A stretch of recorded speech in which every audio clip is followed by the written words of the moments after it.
Om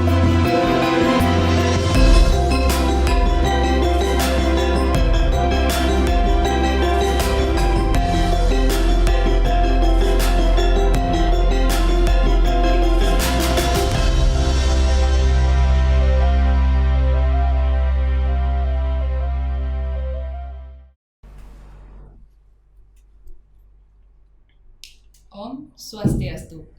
Halo sahabat religi, kembali lagi di Surya Podcast, suluhan rohani dan layanan, melaju maju umat rukun Indonesia maju. Bersama saya Morina dari kantor Kementerian Agama Kabupaten Gianyar. Pada kesempatan kali ini, Surya Podcast menghadirkan salah satu tokoh umat Hindu di Kabupaten Gianyar, yaitu Bapak Dr. Andes I Ketut Karinata MPDH, di mana beliau merupakan seorang tokoh masyarakat dari Desa Puhu, Payangan. Baik, langsung saja kita sapa. Om Swastiastu, Pak Ketut. Om Swastiastu. Bagaimana kabarnya untuk hari ini? Astungkara, becik-becik. Nggih, Astungkara, semoga selalu sehat nggih. Iya. Nggih, terkait dengan tema kita kali ini yaitu Pitra Puja, pemujaan terhadap roh suci leluhur dalam kehidupan beragama di Bali. Bisa Bapak jelaskan mengenai pemujaan terhadap roh suci leluhur tersebut di Bali? Om Awigenamastu Namasidam. Terima kasih Gusti Ayu. Sebelum menjelaskan apa yang dimaksud Gusti Ayu tadi, ada baiknya dalam hal ini akan disampaikan dulu definisi daripada pemujaan kepada roh suci leluhur dalam aktivitas kehidupan beragama dalam agama Hindu di Bali. Secara definisi mungkin perlu dicari dulu, diungkapkan dulu masing-masing kata pemujaan roh suci leluhur dalam kehidupan beragama dalam agama Hindu di Bali terdiri dari kata pemujaan roh leluhur dan agama Hindu atau Dharma. Pemujaan itu berasal dari kata puja yang berarti bakti, berarti sembah, berarti sembahyang, juga sering diartikan hormat. Dan untuk puja, di sini puja, puji itu dilakukan oleh setiap umat beragama Hindu, hampir setiap aktivitas kegiatan beragama. Roh itu sering disebut jiwa, disebut arwah, atma, dan sering juga disebut dengan sang yang urip. Suci itu berarti sude, ning, bersih, nirmala. Sedangkan leluhur itu adalah semua orang yang ada hubungannya, baik itu hubungan jasa maupun itu hubungan secara genealogis atau hubungan turun menurun dari hubungan darahnya, itu disebut dengan leluhur atau disebut dengan kawitan. Ya, sering juga orang mengatakan itu kemulan atau kawitan atau lelangit, itu asal mula dari kita itu. Secara lebih luas, pengertian kemulan atau asal mula itu sering juga diartikan asal mula dari apa yang kita dapatkan, termasuk asal mula dari kerahayuan, asal mula dari rezeki kita, dan asal mula dari semua yang kita dapatkan. Di dalam petikan kekawin Arjuna Wiwaha salah satunya, mungkin saya petik satu baris saja. Tanwi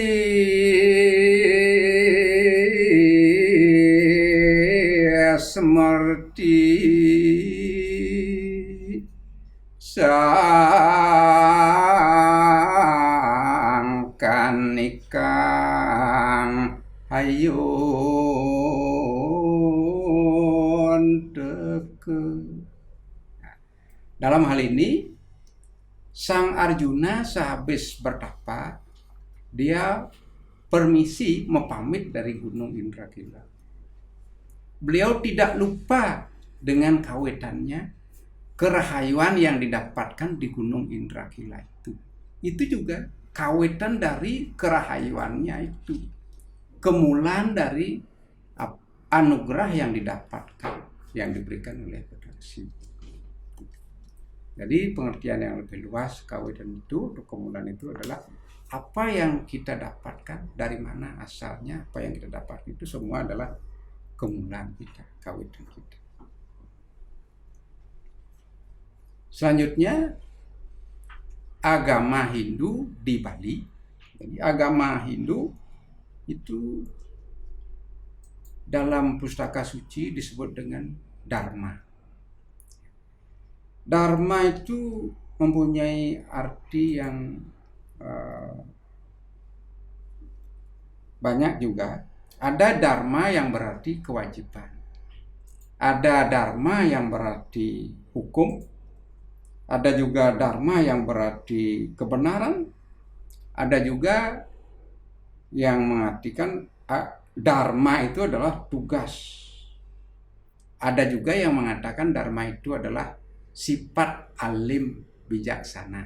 Jadi orang itu dharma, itu sifatnya alim. Kadang dharma itu juga berarti Tuhan. Ida Sangyang Dharma, berarti Tuhan yang Maha Esa. Kalau dharmanya seorang abri, dalam kata dharma itu berarti tugasnya, kewajibannya. Kadang dharma itu yang berarti agama. Di sini ada petikan slokanya yang mungkin bisa saya tampilkan. Ikang dharma ngarani Hadun ing mare ring swarga iku. Kadi gatining paraku an baniage anentasing tasik. Dalam artian dharma di sana diartikan agama. Dengan agama itu diibaratkan sebagai sarana, sebagai alat untuk mencapai tujuan hidup, yaitu moksartam, untuk mencapai surga. Diibaratkan sebagai alat dari seorang benege untuk menyeberangi lautan menuju Pulau Harapan. Itulah Pulau Harapannya, itu surga. Begitu artinya. Jadi dengan definisi-definisi ini mungkin secara keseluruhan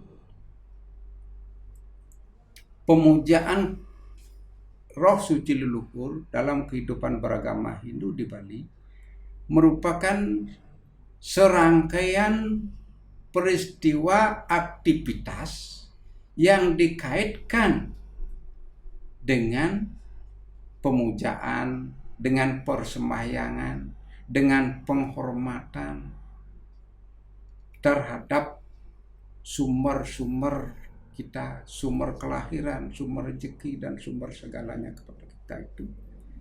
Dalam aktivitas kehidupan beragama Hindu, khususnya di Bali. Dan ini sangat unik. Tidak ada di belahan dunia manapun selain di Bali, kecuali orang-orang Bali yang migran ke tempat lain, merantau ke tempat lain. Ya, itu mungkin mengembangkan juga hal yang hampir sama dengan sini. Jadi secara definisi, Demikian pengertian daripada pemujaan roh leluhur dalam kehidupan beragama Hindu di Bali. Berarti bisa dikatakan bahwa pemujaan ini telah berlangsung dari dulu seperti itu. Kemudian bisa dijelaskan sejarah perkembangan pemujaan roh leluhur tersebut. Terima kasih. Jadi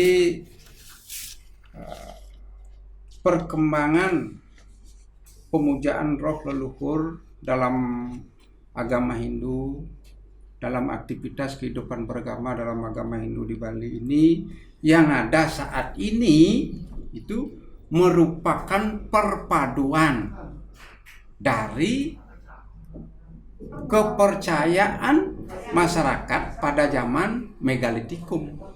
Sebelum agama Hindu, sebelum ada agama di dunia ini, dari zaman Megalitikum itu sudah ada kepercayaan.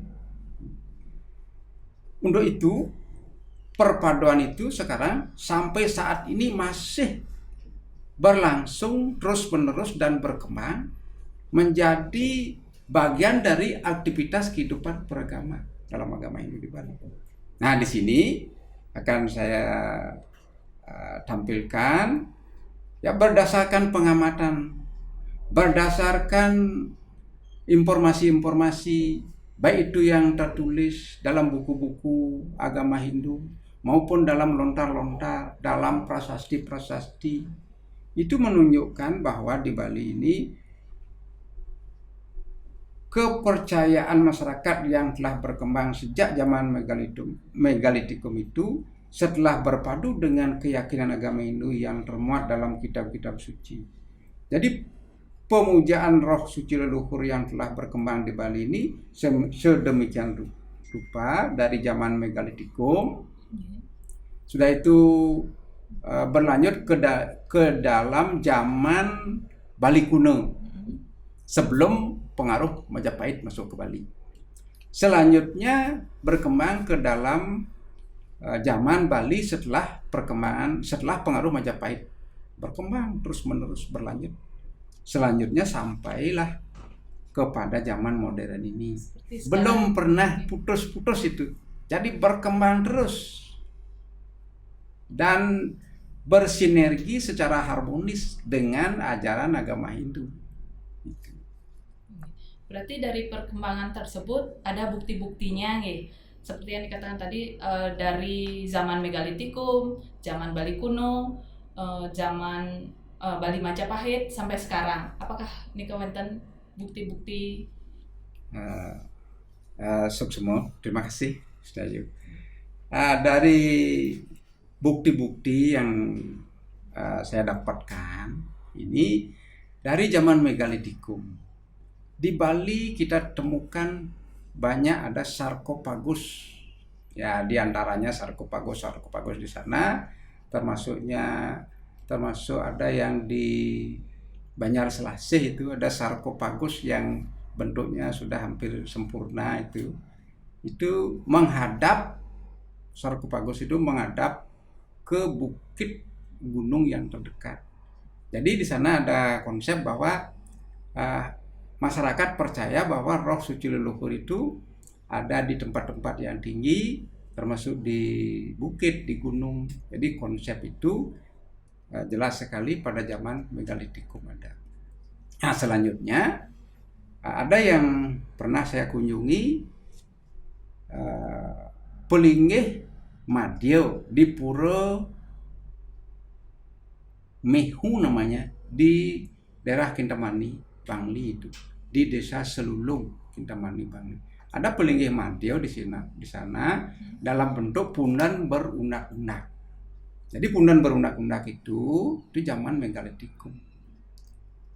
Pura Mehu, para ahli mengatakan ada hubungannya dengan Meru, ada hubungannya dengan Mahameru, ada hubungannya dengan Semeru.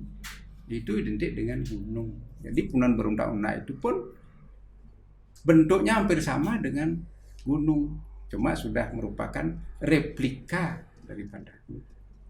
Dan di dalam zaman Megalitikum itu juga ada menhir. Ada dolmen di bawahnya, sering itu menjadi satu tempat. Menhir itu dalam bentuk batu yang lonjong berdiri begitu, dolmen itu di bawahnya. Akhirnya dalam ajaran agama Hindu itu cocok sekali bertemu, bersinergi, karena dalam ajaran agama Hindu ada lingga dan yoni. Akhirnya identik sekali, menhir dolmen itu dalam ajaran Hindu menjadi lingga yoni. Sampai sekarang itu menjadi Purusha dan Pradana. Makanya dalam upacara juga ada dewa dewi, ada Purusha dan Pradana. Dalam Trisandya pun itu ada Purusha Parikirtitah. Mungkin itu juga ada hubungannya yang sangat erat, sehingga menhir dolmen berkembang menjadi lingga yoni dan sekarang menjadi dewa dewi. Tetap itu Purusha dan Pradana. Berlangsung hampir setiap kegiatan aktivitas keagamaan dalam agama Hindu di Bali itu dilaksanakan juga. Tidak murni dari ajaran Hindu yang datang dari India dan tidak murni dari kepercayaan pada zaman megalitik. Itu bersinergi, berlanjut, dan itu secara harmonis dia saling melengkapi. Ya sampai sekarang. Termasuk ada tahta batu. Tahta batu saya ketemukan di Pura di Cangkup, Desa Rejasa, Kabupaten Tabanan. Pernah saya datang ke sana, di Kelembang juga. Itu tahta batu itu identik sekarang dengan Padmasana karena bentuknya hampir sama, cuma tahta batu itu adalah dalam bentuk batu yang seperti ditempatkan seperti kursi. Akhirnya datang agama Hindu, ada filosofinya dari pemutaran Giri Mandara untuk mencari tirta merta, itu lahirlah Padmasana yang ada di Bali. Jadi tetap itu saling melengkapi antara agama Hindu dengan kepercayaan tradisi megalitik yang pada waktu itu adalah pemujaan roh suci leluhur. Jadi bisa dikatakan bahwa bukti-buktinya Nika sangat banyak dan tersebar di seluruh Bali. Ya, sangat banyak, dan sampai sekarang mungkin sudah lebih dari 100 sarkofagus dan juga menhir dolmen, pundan beruna-una, arca megalitik juga pernah saya temui di Pura Dalam Celuk Buruan. Di Buruan itu ada arca megalitik, dan nantinya berkembang setelah datang agama Hindu, saling melengkapi, sekarang menjadilah pratima. Ya, itu banyak sekali yang hampir semuanya saling melengkapi sehingga cocok, dan sekarang dilaksanakan sampai zaman modern ini secara menerus-menerus, tidak pernah terputus itu. Nah itu ini ada di dalam sastra-sastranya. Jadi beberapa dicarikan kutipannya ini, misalnya zaman Bali kuno. Dalam zaman Bali kuno ini ada, di sini saya kutip prasastinya, Inemah Ilebu ni Paduka Haji anak bungsu, Nira kalih Batari luma ing buruan. Batara luma ing Banyuweke. Nah, gitu.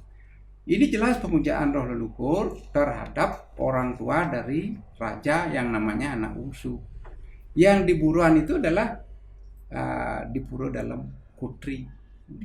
Lalu yang lumah ing Banyuweke itu di air anakan. Banyuweke itu namanya air anakan yang kalau sekarang ya anakan gitu. Petirtan sekarang lebih ngetrennya gitu. Di sini terjemahan yang aslinya, menyembah di kaki raja anak bungsu putra beliau berdua, yaitu dari ibu yang diistanakan di Buruan serta bapaknya yang diistanakan di air anakan. Jadi bebasnya seperti itu. Dan lontar Purwo Bumi Kemulan ini sudah zaman Bali Tengahan ini, setelah pengaruh Majapahit. Yantan samangkana tan tutuk pali ning sang Dewa Pitara manher sire gawang tan mulih ungguan dan hano pasenetannya.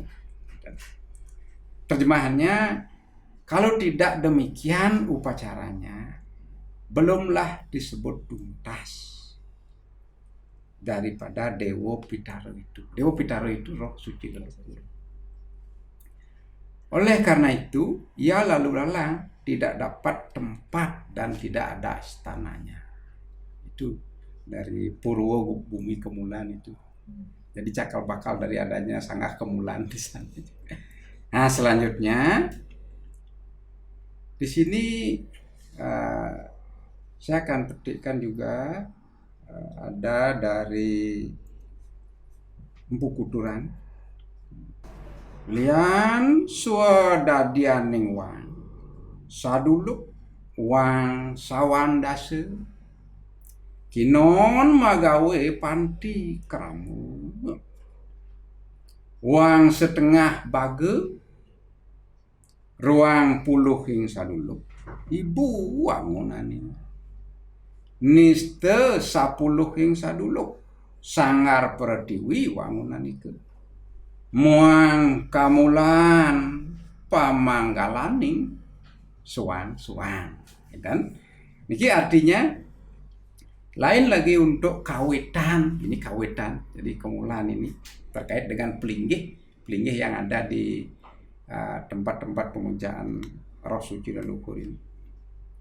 Setiap 40 pekarangan, dan ada niki pekarangan rumah supaya membuat panti kramo. Jadi panti yang dibuat selayaknya di sana.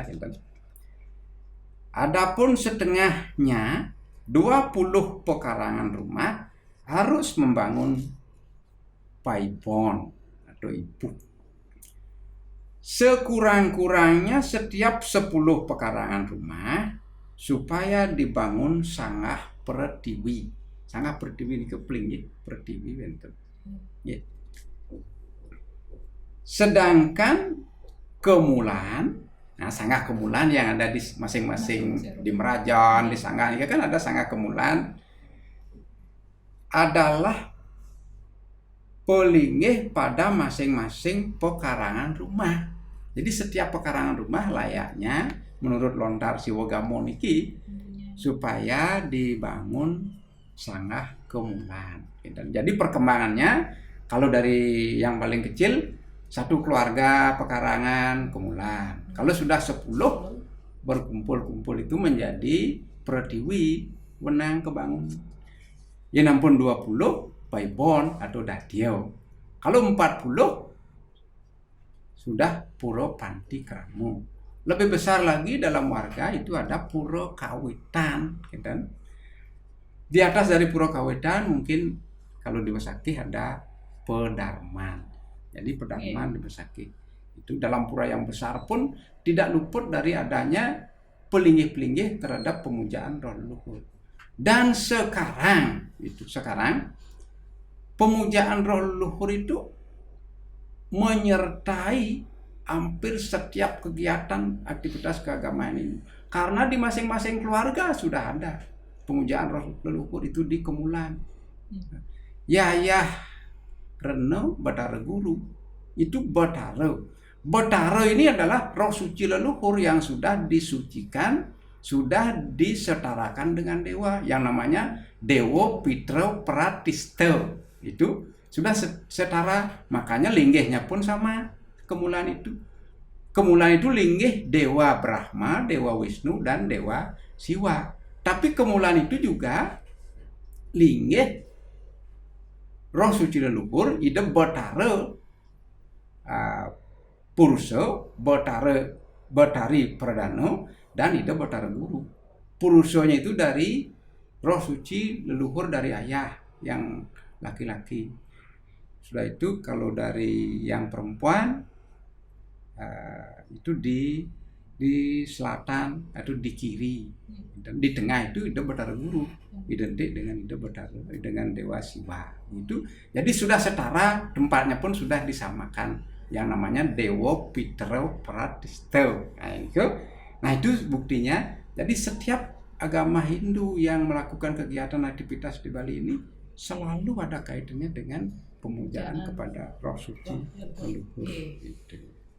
Astukara dengan melakukan pemujaan itu berarti kan juga kita berharap, berdoa dan astukara semoga selalu diberikan keselamatan, kerahayuan dari para leluhur. Ya, demikianlah artinya apa yang ada sekarang di Bali ini tidak murni ajaran Hindu saja dan tidak murni kepercayaan saja. Ini sudah saling melengkapi dari kepercayaan dari zaman Megalitikum, sudah itu zaman Bali kuno, sudah itu zaman Bali Madya setelah pengaruh Majapahit itu, dan sampai pada zaman modern ini, mungkin orang mengatakan zaman digital, tetap masih dominan dan masih relevan untuk pembinaan umat, untuk pelaksanaan-pelaksanaan yang terkait dengan emosi keagamaan kita masih tetap, dan itu masih tetap relevan untuk mencapai tujuan agama itu yang termuat dalam sloganya itu Om Atmanem Moksartem Jagadite Ye Caiti Dharma. Nah itu. Jadi tujuan daripada Dharma itu adalah untuk mencapai ketentraman jiwa, kesejahteraan jasmani, sudah itu bersatunya Atman dengan Brahman, itu disebut dengan moksa, disebut mencapai surga, dan untuk kesejahteraan umat manusia, kesejahteraan rakyat. Itu tujuannya. Dengan kegiatan-kegiatan ini, dengan aktivitas agama Hindu yang ada di Bali ini masih relevan untuk itu. Sampai saat ini masih relevan.